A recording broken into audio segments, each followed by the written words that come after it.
Hi, how you doing, everybody? Okay, I got my first question. So exciting. Shelley Mead asked, "How long did it take you to write The Best Man?" And it took me about 6 months from the initial idea, and then I spend about a month or 6 weeks outlining and writing notes about characters and trying to understand why my characters would do the things that I want them to do. I make a big outline, and then I start writing the first draft, which is for me the most painful part of writing. I hate writing the first draft. When you're writing just ideas, everything can change, so that's fun. And then when you've got the whole book down, you can fix things and spruce things up, so that's fun. But it takes me about maybe 3 months, 4 months to write the first draft, and then another month to clean it up, maybe. Hi, Andrew.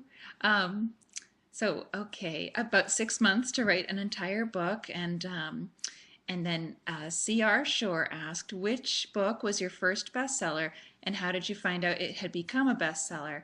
My first book to be a bestseller, I think, was Too Good to Be True, and it was a BookScan bestseller. Then All I Ever Wanted hit USA Today as a bestseller, and then my one and only was my first New York Times bestseller, which is, those titles are a great thrill to have. So my agent usually calls me and says, Kristan, is this, New York Times bestselling author Kristan Higgins? And she'll give me the ranking and stuff, and then she forwards me the list, and then my editors will call. So it's really exciting. This is my fifth book to hit the New York Times list, and it never gets old, so it's always a thrill. Teresa Reading said, did you always want to write romance? Have you thought about other genres? No, I didn't always want to write romance. I never really thought I would try it until I actually did sit down to try when I was 36 years old, I think. My son was 3, so yeah, I was 36. And but I was a copywriter for an advertising agency before that, so I always wrote, and I always read romance. And then I had my kids, and I wanted to be a stay-at-home mommy, so I thought maybe I could write one. I know what I love to read, and I know what's out there, and I know what's not out there. So maybe I can write a romance. So I sat down and gave it a try, and 3 years later, that book came out.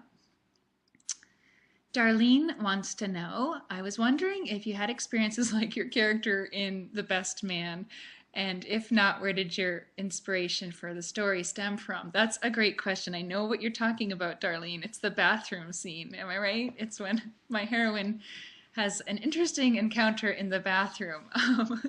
No, that's never happened to me, although I've certainly had wardrobe malfunctions, by the dozen. And those that Spanx-like garment that she was wearing. Yeah, I've wrestled with those, absolutely. Um, but no, I don't base the books on my experiences, although little bits and pieces from my own life are generally always in there. Um, I've had, I've had bad dates. I've had funny friend encounters. I've had little snippets of conversation that might pop up here and there in the books, but generally they're all fiction, based on events maybe. Emily Ann Lewis says, what book would you want to take a weekend vacation in? I'd probably say The Best Man right now because, I'm still in that honeymoon phase with the book. And I love that area. It's set in the Finger Lakes of New York. And that's such a gorgeous area of our country. It's maybe an hour from Niagara Falls. And the Finger Lakes are these long, skinny lakes. And there's beautiful farmland and foliage, and it's like the best of the Northeast with the best of the farming sensibility of the U.S. So it's just a gorgeous area. If you can ever get out there, definitely do. Beach Bum reads, hi, Kristan, I love your smile. Oh, thank you. I'm sure I would love yours if I was looking at you. What's the hardest part of writing a novel?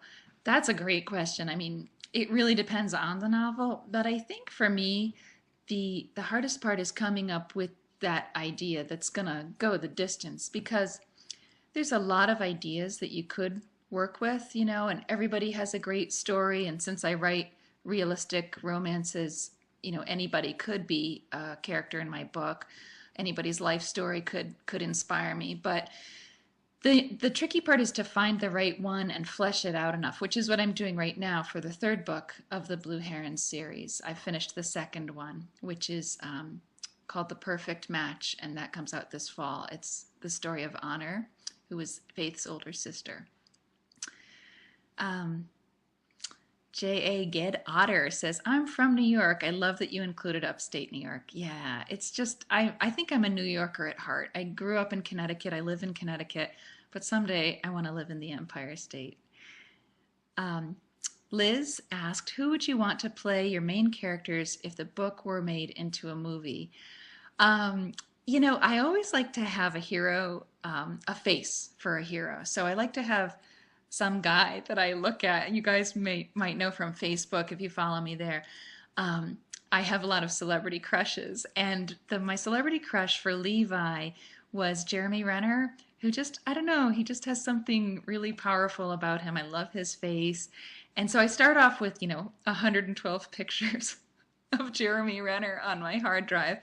And then as I get further and further into the book, the character starts to look more like Levi, you know, my hero, and less like the celebrity crush who inspired him. But I think Jeremy Renner would be a great Levi. And as for Faith, I don't know, maybe who's that pretty redheaded actor? Jessica Chastain, who's so great, and she's got like that beautiful girl next door face, so and the right coloring. So maybe those two. C.R. Shore said, do you ever get any heat for being gay friendly in your writing? I think it's fantastic, but I wonder if you ever had to defend yourself about this subject. I do have a lot of gay characters in my books, and I never really thought about it. No, I don't think anyone's ever asked me that question, so it's a great question. No one's ever given me a hard time about the gay characters. In fact, nobody really ever gives me a hard time about the books except for one thing, and that is I take the Lord's name in vain. I'll say, oh my God, or something like that, which I have to be honest, I didn't know was offensive to, you know, to people in certain demographics. You know, I'm a Yankee. We swear a lot up here. And so that occasionally I'll get a letter about that saying, you know, I really wish you wouldn't do that. And generally my books don't have as many curse words as a lot of contemporary novels do. But as for the gay aspect, no, I never have. I have gay friends. I think everybody does. My parents were very liberal, so it's just a very natural part of life. It's like including a dog. You know, I love dogs. I have female friends and male friends and gay friends and straight friends, so everybody makes it into the book eventually. Mackenzie said, do you ever read your reviews? I try not to. I don't go onto Amazon anymore. I did when I was new, and I heard other authors say, oh, I never read my reviews. And I thought, yeah, sure, right. But you get to the point where you don't, because what happens is, I mean, the good reviews make you feel great. But the reviews that are bad, when somebody doesn't like something, it kind of gets stuck in your head and you think, oh yeah, but that one person didn't like my sense of humor. And so you have that little voice in your ear. I do get sent reviews a lot. I'll get the Publishers Weekly reviews, Kirkus. Some of the bloggers will send me the links to their reviews. Generally, the reviews have been really good for this book. I did get a really harsh review from one magazine, Romantic Times, and they just didn't like my sense of humor as far as I could tell. So what are you going to do? It's the only one I have, so I can't really edit myself. So I try not to read my reviews, although I do read every fan letter and email and Facebook posting that I get, and I respond to all of those myself, because even if you didn't like the book, I really appreciate that you felt strongly enough to take the time to write to me. So if you've ever sent me an email, I hope that you've gotten a note back from me. Our next question is from Connie Schultz. Have you written with mixed genres like a romance and a thriller? Not yet, not yet. I love writing romance for now. It hasn't gotten old. This is my 10th book, so I've only got 10 books out. Maybe if I become, like Susan Mallory or Nora Roberts, and I've written so many that I feel like I'm repeating myself, I might switch genres. But I really love that realistic romance that I'm writing right now. Excuse me. And I'll keep writing that as long as I can. I could see writing a mystery maybe, or a thriller. I don't know if I'm clever enough to. Those plots are so convoluted and complicated and ingenious. So I don't know. We'll see. I've only been writing for 10 years, so life is long. Maybe I'll try something else, but not for the foreseeable future. Marina Buffaleno said, what genre of books do you enjoy reading? I read everything except nonfiction. I just read Gone Girl, which is that wonderful thriller that's been so popular for my book club. And I read some literary fiction. I read women's fiction. I read a lot of romance, of course.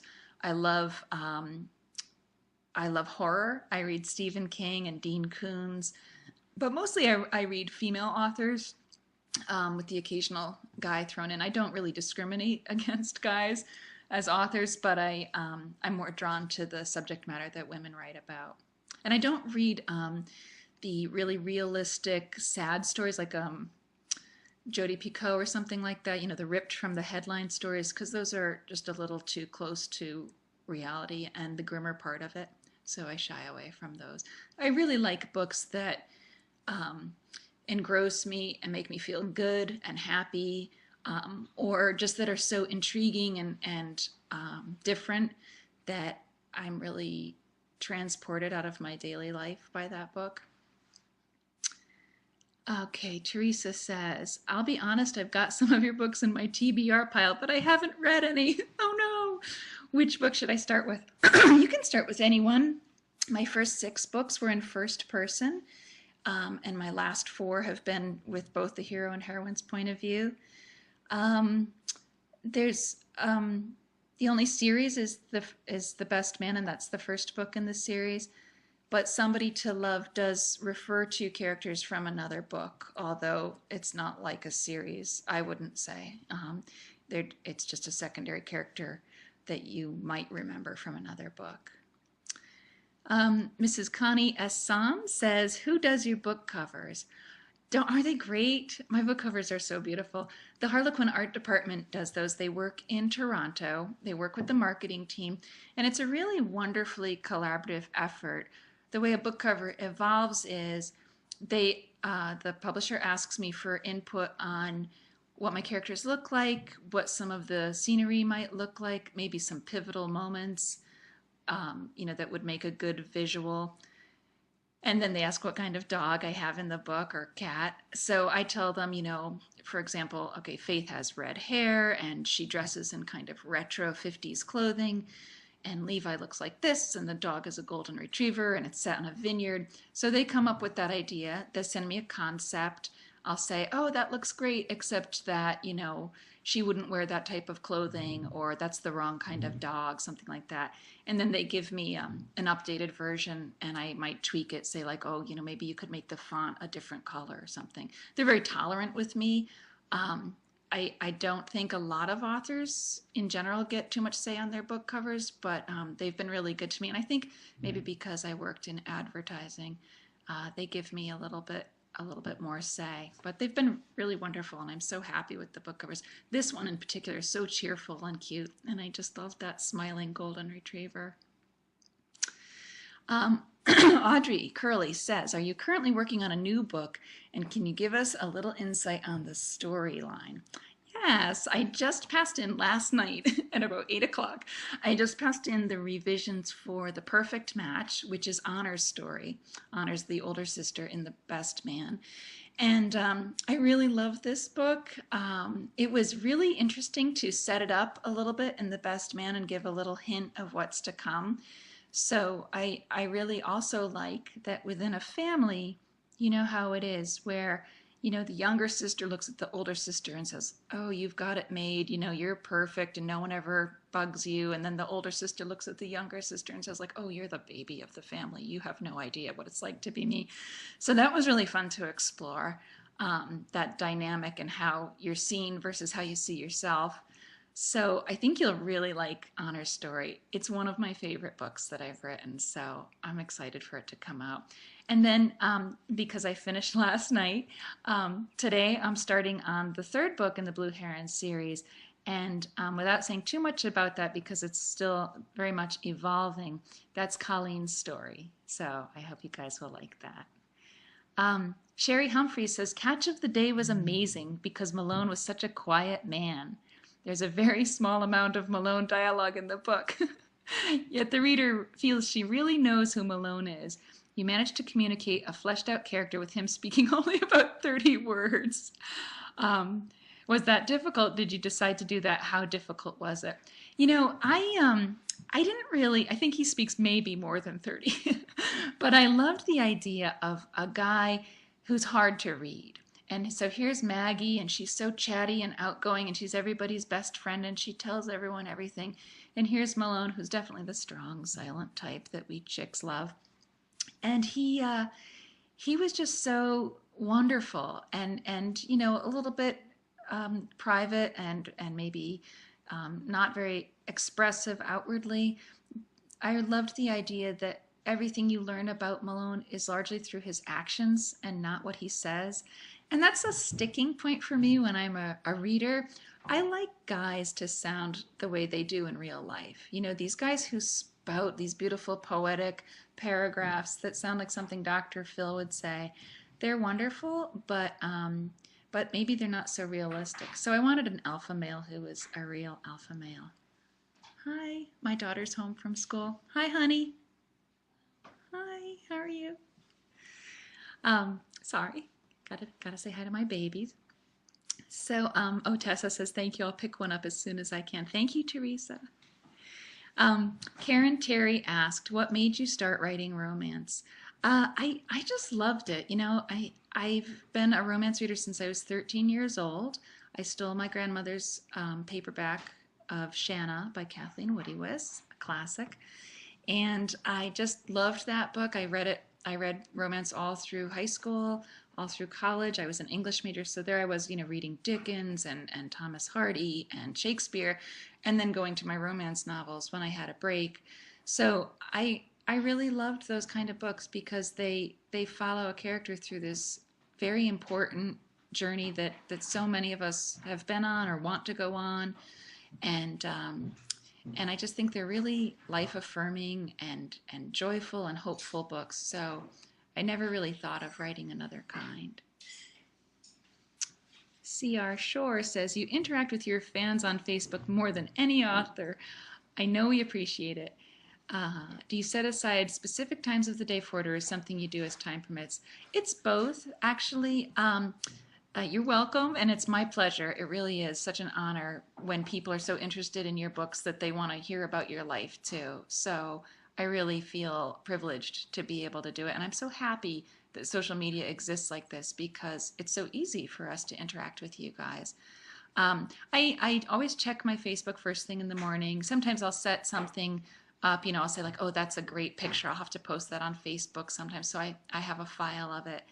And you know, and then I know you guys love my kids. My kids are very funny, wonderful kids. So I try to put things up about them, especially my son, who's at a delicate age. He's 14, and these days he's like, "Oh, that's going on Facebook, isn't it?" And I'll say, "That's right."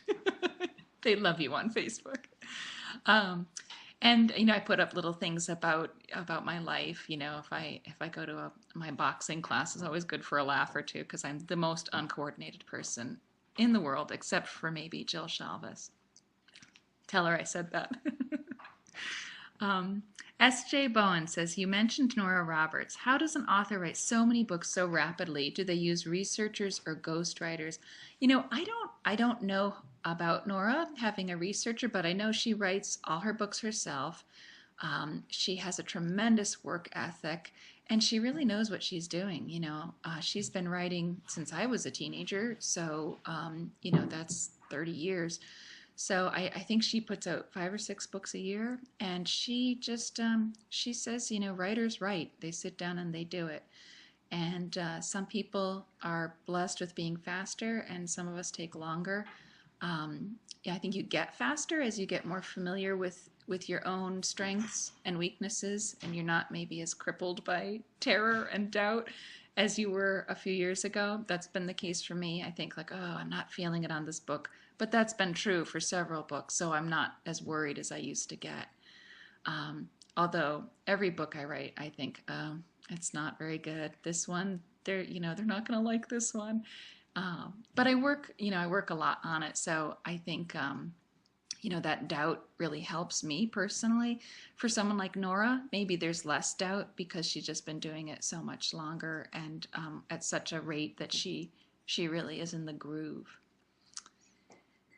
Another question from Emily Ann Lewis. Do you enjoy having your book on blog tour? Yeah, I really do. I really do. I have help.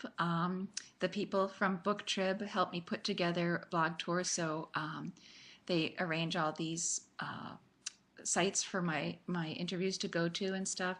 But yeah, I really do like to be out there, and I love hearing the different questions that people ask and the things that they liked about the books.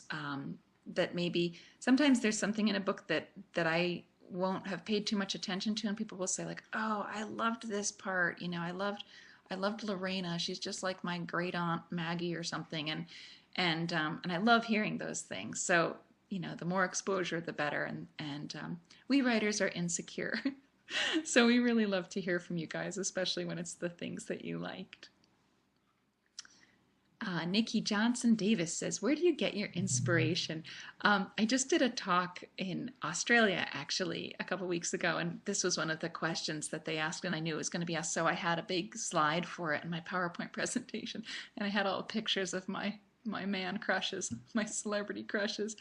I love falling in love. I'm in love with my husband, but I'm not falling anymore. I'm just sort of standing, And we've been married for 21 years. And so what romance writing does for me is it lets me fall in love twice a year. And I really have to do that, I feel, in order to convey the kind of emotion that I want my books to convey. So I really do kind of get smitten with my heroes. So a celebrity crush is always good, and it could be anybody, and then I love eavesdropping. That's my other source of inspiration. I love listening to people and the way they talk to each other. I'm always eavesdropping in restaurants or the elevator on a train. And I love hearing people's stories, how they met, what happened to them. The Best Man was based on a story that one of my college friends told me about a person who didn't know he was gay and, was in a relationship with a woman. And how that worked out. And I said, oh, that's just such a poignant story. I have to use it. So eavesdropping and beautiful men. Okay, Beach Bum Reed says, if you were stuck on an island, did you ask another island question? If you were stuck on an island with an unlimited supply of 3 items, what would those 3 items be? Hershey Nuggets with almonds. An unlimited supply of downloadable books, and my other thing, I don't know, I should probably say something smart like water, but how about puppies instead? Keep me company. Keep me entertained while I'm on the island. J.A. says, J.A.G., I'm sorry, Jagged Otter says, what is your writing routine? I write when my kids are in school. I have an office at my neighbor's house above her garage, and I go over there, and it's great because I don't have Wi-Fi there, so I'm not distracted by the internet, because you know how it is. You go to look up something, and then half an hour later, you're still online. So I try to write fiction when my kids are in school, and then when they come home, I get them from school, go to their after-school things, and then I might do something like blogs or something like this book chat. I blog a lot, and I mentor a lot. So I do that in the afternoon and evening. And that's sort of the other half of my job is once you write the book to put it out there and to have that public presence. Hi, Anne. Anne Thayer Cohen is a great friend of mine and many authors. She says, did you know this last book was going to be part of a series? So happy. Thank you, Anne. I'm glad you're happy. I did set out to write a series for this. I know readers love them, so I wanted to do it. And I work really hard to get the town feeling. It's a real joy to me to create a fictional town that feels so real. A lot of my readers will say, I wish I could live there. And I feel the same way. I'd love to live in Gideon's Code or Georgebury, Vermont, or Mackerly, Rhode Island, all these little towns that are based on real places. So I thought, it's a lot of work to do that. I traveled to the town. I spent a couple days there. And I thought it'd be nice to stay. You do all this work to create it. Your readers love it. Why not stay for a little while? So I did know it was going to be a series. I didn't know who the key players in the series would be. I knew the first book would be about Faith. Faith has 2 single siblings and 1 married sibling. She has a single friend, and I really didn't know who was going to get a book.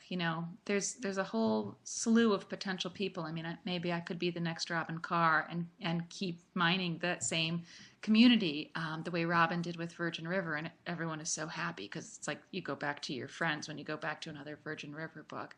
But for now, I think I'm just going to stick with 3 and kind of see how it goes and how I feel when I'm done with this 3rd one. Sherry says, Levi was like Malone in the way of showing himself through actions with the crime scene analysis, and the actions spoke loudly to the heroine. Yes, I know. I loved that scene. And he is definitely like another one of those alpha men who is not great at verbalizing his emotions, and he feels a lot and he does a lot, but he's not so good at saying a lot. And even there's a scene at the end, the ice wine scene, Sherry, where I love the way he says what he needs to say there too, because it's very straightforward and it's not very poetic maybe, and it's not very effusive, but it covers the necessary bases. Shore says, I know you posted about it on the Jaunty Quills, but can you recount your water rescue for everyone? You made it sound both funny and scary. That is a great story. I was in Australia with my sainted husband. We went down for a couple book events, and The Best Man was released in Australia as well as in America, which has never happened before. And I was a speaker at the Australian Romance Readers Conference, which was wonderful. So we decided we would have to go snorkeling on the Great Barrier Reef, because who knows if we'll ever get to Australia again. Having been there, I want to go again this summer, It's so wonderful. But I'm not a very good swimmer. I mean, I'm not a terrible swimmer, but I'm not a great swimmer. And I was sort of kicked off the boat by the very cheerful crew. In you go, darling, good on ya. And they kind of push you into the water. And there we were in 30 feet of beautiful crystal water, but it was very choppy seas. And long story short, I swallowed some water, didn't handle it that well. The rescue launch was deployed. My husband is a rescue swimmer as part of his duties as a firefighter. So good man to have around, especially if you're me. And all's well that ends well. But if you did want to read about it, you can go to www.jauntyquills.com, and the blog was up yesterday, and it will stay up there for a while. You can just click older and read about the dramatics. Always exciting to have me around, getting into some kind of medical emergency. Karen Terry says, do you believe in happy endings, and do all your books have happy endings? I do believe in happy endings, and all my books do to a certain extent. They're romance novels, and I think the promise of a romance novel is that these 2 characters will overcome all those obstacles that have prevented them from getting that perfect relationship, not perfect relationship, but that person who's perfect for them. So, they've never had that before, or they haven't been able to sustain it. And romance novel promises you that they're going to this time. They will overcome those odds and those difficulties and those emotional burdens that they've carried. So my books, my romances will, but what I don't always do is I don't always wrap things up with a bow. So maybe not everything turns out perfectly, wonderfully, sparkly. You know what I mean? I can think of like in Just One of the Guys, there's another couple in that story who doesn't end up together. And it's the right ending for those two, but, it's not tied up with a bow. And in my one and only, the heroine has some unresolved issues from her past that stay unresolved. Because, again, I try to write realistically. So not everything gets all sparkly unicorn wonderfulness. But in all, I think you close the book and you say, oh, that was great. I feel good. Or at least I hope you do. Teresa Reading says, as a reader and now a writer of romance, do you think the genre has changed over the years? Yes, absolutely. I think it's changed, and definitely for the better. I think romance novels have gotten smarter. I think the characters have gotten smarter. I think the emphasis is a lot less on how beautiful you are, and much more about how big your heart is, how smart you are. It used to be, back when I was a teenager, a lot of heroines being rescued and heroes loving them because they had emerald eyes or sapphire eyes or opal eyes. Probably not opal, but they were loved because of their beauty, and now they're loved because of their heart. And I think that's a really wonderful thing. And both the hero and heroine have to overcome something. They're not perfect people who have these encounters. So I think it's changed in a wonderful way. And I just think that when you have writers like Eloisa James and Sarah MacLean and Julie James and Jill Shalvis and Robin Carr, you are getting a level of emotional depth and just overall intelligence that, Eloisa James is a professor of Shakespeare. Her books are riddled with metaphors and literary devices and literary references that make reading them a real joy. And, that cliche of who reads romance has certainly changed. I think, all women read romance now. It's not that cliched answer I heard recently. One author say, it's housewives eating bonbons who read romance novels. And one of the romance authors in the audience stood up and said, excuse me, and really put the smack down on him. And it was wonderful. My cat is attacking me. Excuse me while I squirt him with the squirt bottle that I always have handy. Okay, Rhonda Laney, hello Rhonda, says, what is your favorite book? My favorite book changes from year to year, week to week. I would say it's probably, my usual answer is Gone with the Wind, because what a book that is, I mean, it's an incredible story of this really strong, memorable character, Scarlett O'Hara. It's a love story, it's a story of survival, it's a lesson in history. And it's so beautifully written that you can't go wrong with Gone with the Wind. And then my other favorite book these days is To Kill a Mockingbird, which I reread recently and just thought, oh my gosh, what a fantastic story. What a joyful, wonderful story that is.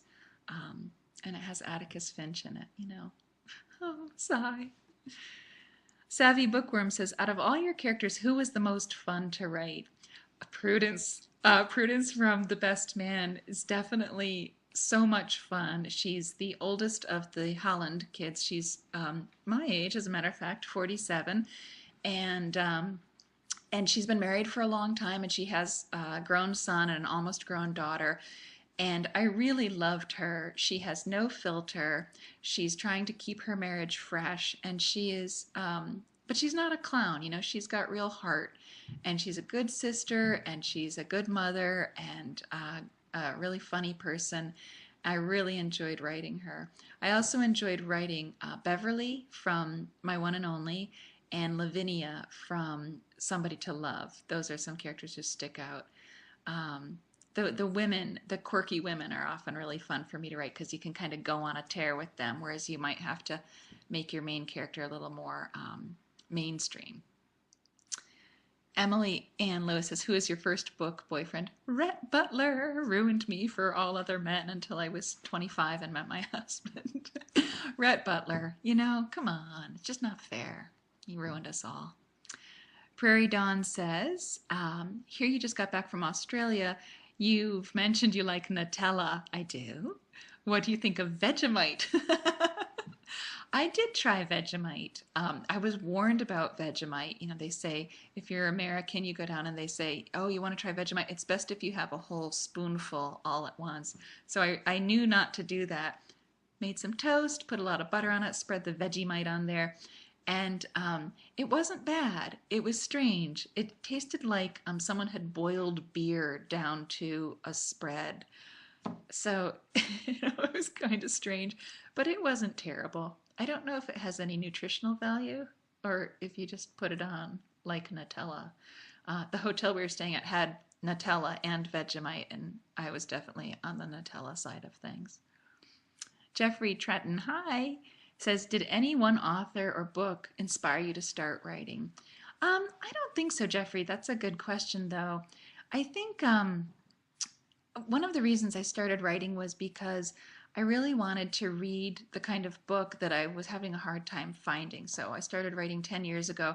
That was kind of in the height of the vampire, Navy SEAL, billionaire craze. I mean, those are tropes that romance readers love. They're never going to go away.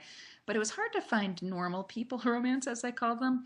And I thought, where are the books about people like me, my sister, my friend, my sister-in-law, the people who are like us, who should deserve a really wonderful, exciting, memorable love story, but who have those regular issues that we all face. We have work and family and pets and bills and all that stuff. So I wanted a story that was realistic, but also really wonderful and memorable too. So maybe it was the books that weren't out there at the moment that inspired me to start writing. I sounded very deep saying that. I didn't mean to. Okay, Beach Bum Reed says, any comments or advice for aspiring writers? Yes, I do have some advice.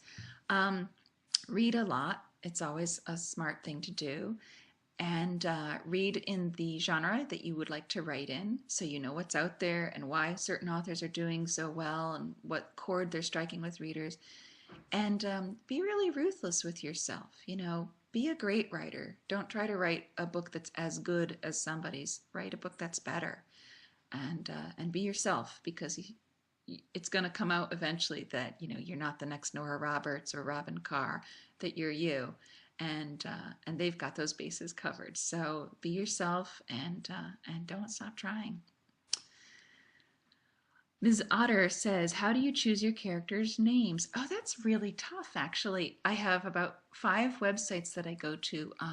I go to the Social Security Administration and try to get like the year my character is born on. I'll look at the top 500 names there.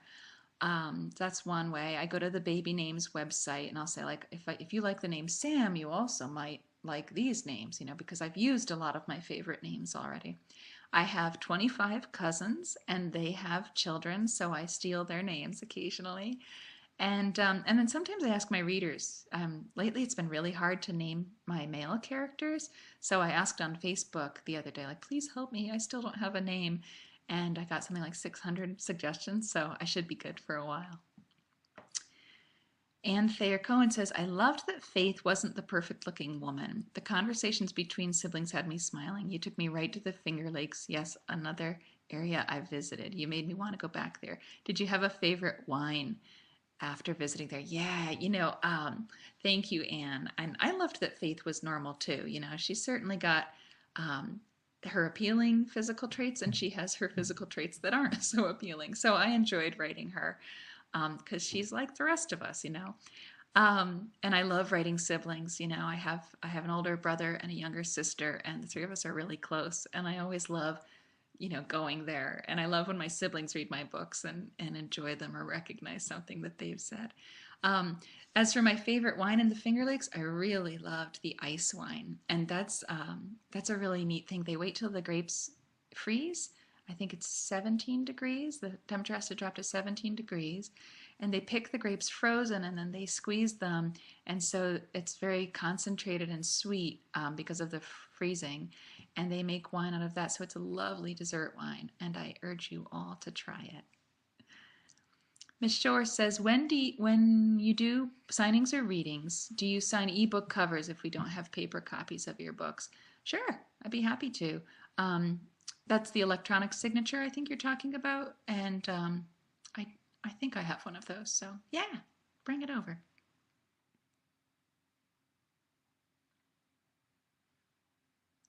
Sherry says, how much input does your editor have? I heard you once say your editor had requested no more brothers-in-law.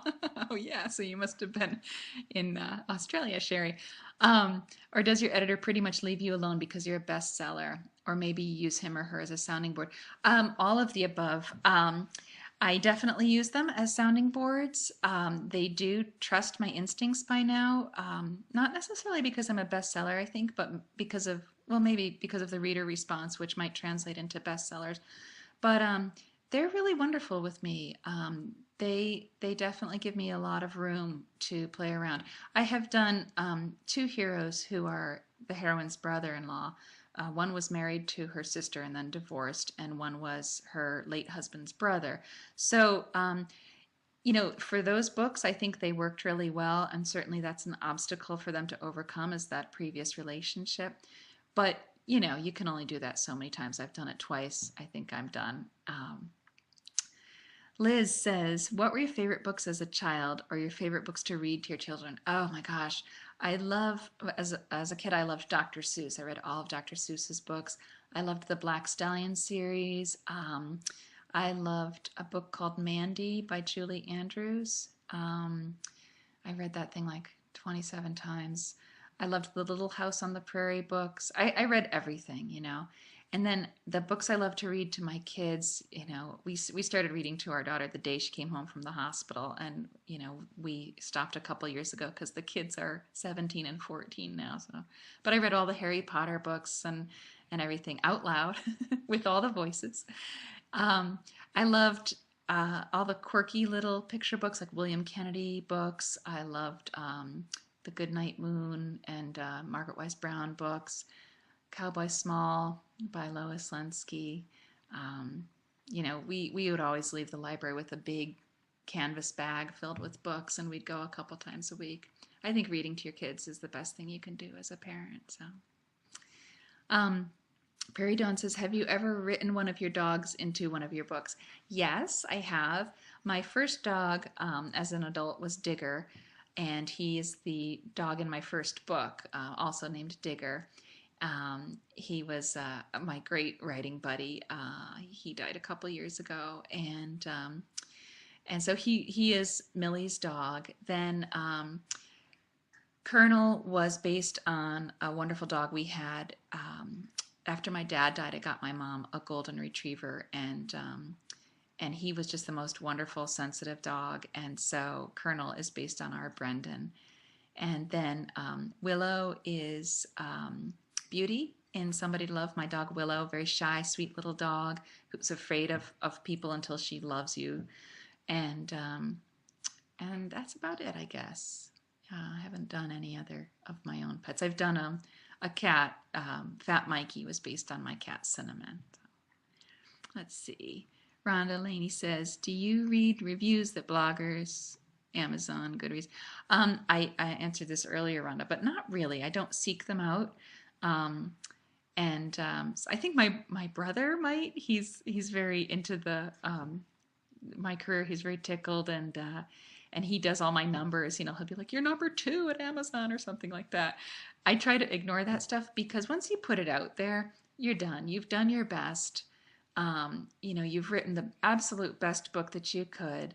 There is no churning them out or cranking them out, or, you know, I mean, they're formulaic in the sense, like in my books, there's going to be a pet, there's going to be some sadness, there's going to be some laughs, and there's going to be a happy ending. But it doesn't make them easy to write because of that. So when I've finally done and the book finally goes out, I almost feel like pulling the covers over my head, you know, because it's done, it's there, and I hope people like it. But if they don't, I don't have any control over that. So I don't really look for them. Ms. Shore says, I love how your books generally have happy endings, but your heroines definitely experience heartache. How have your experiences influenced those heartache moments? Well, I think everybody has those sad, wrenching times in their lives, and I'm no different. I've had heartbreak romantically. My dad died very young. I've had sorrows with children and illness and things like that.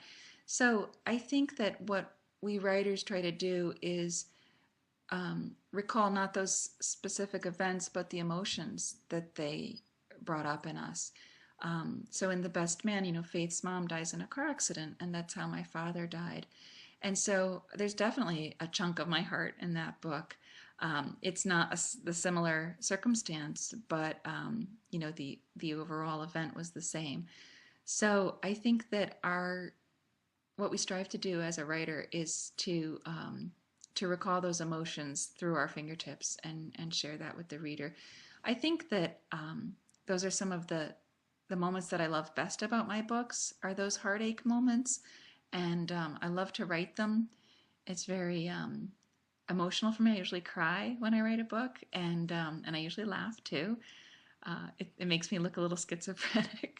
So once my daughter came upon me and I was writing a really sad scene, and she said, "What's the matter, Mommy?" I said, "No, it's good. It's all good." Because I knew it would be a really good scene. Traumatize the child, but gotta do what you gotta do. Liz says, do you believe in getting writer's block? What do you do about it? My writer's block is not so much that I can't produce pages, it's that I feel I can't produce good pages. So I'll write 10 pages and then I'll go back the next day and look at them and say, what was I thinking? And I'll delete them all. So I think for me, writer's block is just feeling like I'm not really tapped in to the character and their feelings and their experiences. So what I do about it is I do a lot of staring at my screen, and I sit there with my hands on the keyboard because I don't seem to be able to think without my hands on the keyboard. And I just think, and I type different scenarios, and I say, well, like why would Faith do this? What would make her say something like that? Or how can I screw them up a little bit more? So I think that's the only way I can deal with writer's block. I never really go through periods where I can't write anything so far. Never say never, right?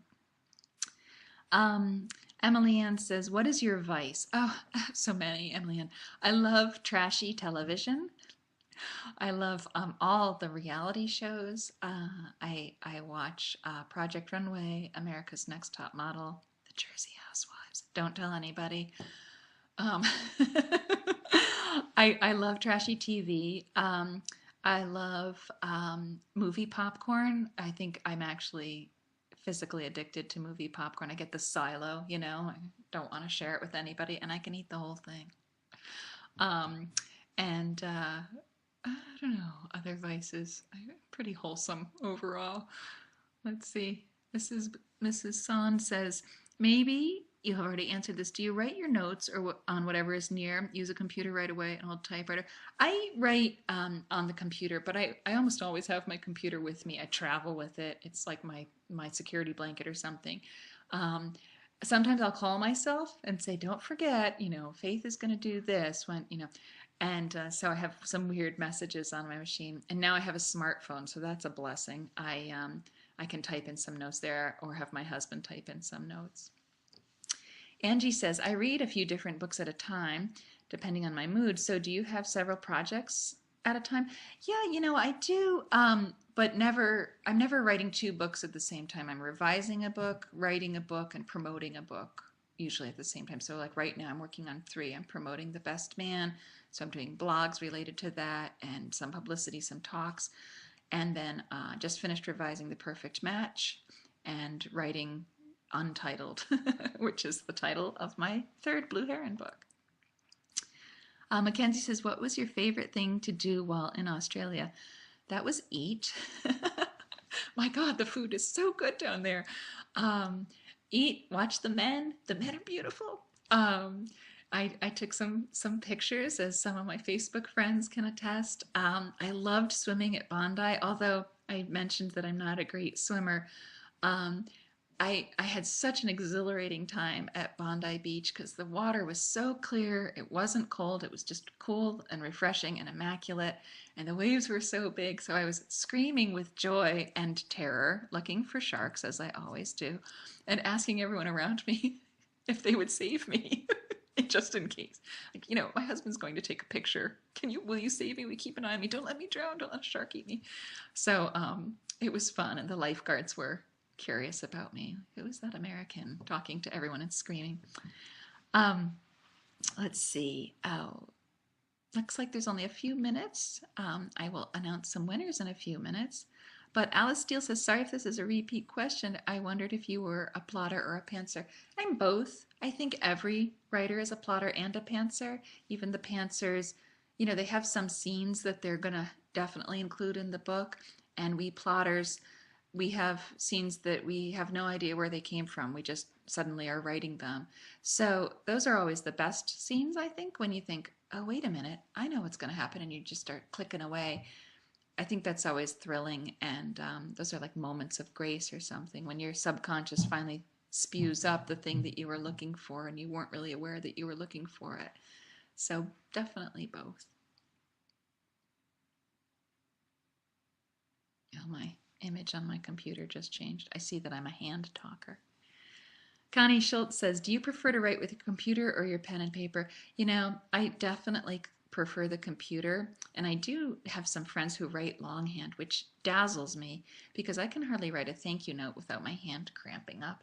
I definitely prefer to type, and I can type so quickly that it just makes a lot more sense for me to do that. Ms. Shore says, once you became a successful writer, what was your first frivolous and well-deserved purchase? My first advance, we used to pave our driveway. I know, really sexy. And my second, I think we put toward a new car, but we really needed that, so it wasn't frivolous. I think, you know what I do? I do have a frivolous thing. I buy a pair of shoes with every advance that I get. And I have like commemorative shoes.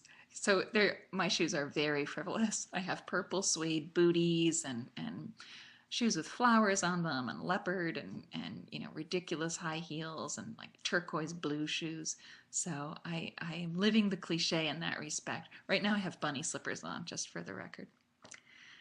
Shelley Mead says, what was the last movie you saw? Do you have any favorite book to movie stories? The last movie I saw was I Give It a Year, and we saw it when we were in Australia, and I thought it was really delightful and fun. My favorite book to movie stories, The Hunger Games. I really loved. I thought that the movie did an excellent job adapting that. Whoops, there we go. Someone says, Vegemite is a required taste that I don't have. But Nutella I do love. Have you tried Tim Tams? And have you tried the Tim Tam Slam Challenge? I have tried Tim Tams. I got a little addicted to them down there. There's a filled cookie. They're sort of like the Oreo of Australia, maybe. And they come in, 17 different flavors. But the Tim Tam Slam, I believe you coffee and Tim Tam in the same gulp. I did not get to try that. I needed a tutor for that. Teresa's reading says, commemorative shoes are awesome. Would love to see them. I should have run to my closet and bring you one.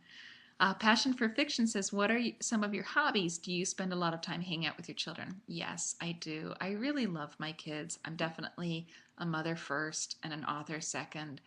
And I enjoy my kids. They're very funny. They're delightful. They're really responsible and smart and joyful. I just, that was my number one goal in life, was to be a mom.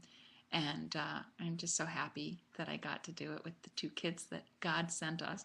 So we do hang out a lot. We goof around a lot. I love to tease my son, as you know, from Facebook. My daughter is an angel. For those of you who have teenage daughters, I hope you get one just like mine. And we do a lot. We go to the movies. We go to baseball games. I do the enforced hike every once in a while. The death march, they call them. Time to get some exercise. Savvy Bookworm says, do you have any funny writing quirks? Yeah, I'm sort of OCD about having a song that I can write to. So I try to find a song for each book. So for The Best Man, it was a Coldplay song called Us Against the World. I heard that song. I thought, oh my gosh, I love this song. And it just spoke to me. I have no idea what it's really about. But in my mind, it's about Faith and Levi. And, um, and so I put it on repeat and I just listened to it at very low volume constantly for months. So it's been played on my computer something like 800 times and on my iPod another 800. So that's definitely a little weird and would bother anyone. I talk to myself when I write, and for the first the first kiss scenes, I practice on my hand. I've tried practicing on my husband. It doesn't work so well. I don't know. So I make out with my hand. I shouldn't have said that in public, but filter is not so good with me. Um, oh, okay. I'm sorry. It's time to announce the official winners of the Best Man, CRS Shore, or CR Shore, Miss Shore, Beach Bum Reads, Teresa's Reading, and Darlene Isaguirre. Sorry if I mispronounced that. And Thayer Cohen. That's so nice. So thank you guys for joining me. That was really great. I don't know. Do we have time for one more question? Oh, there's more books. How exciting.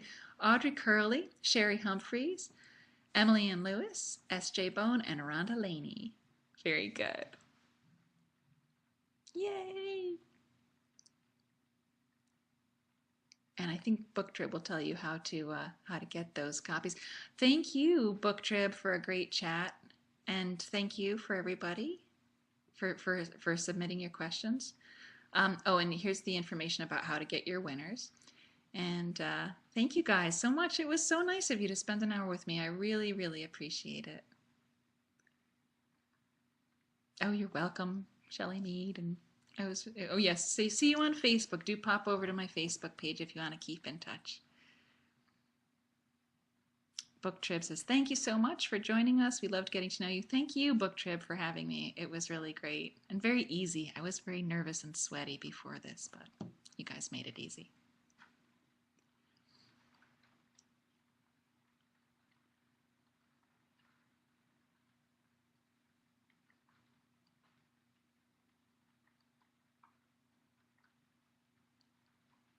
All right. Thank you guys. Time for me to go. Take care.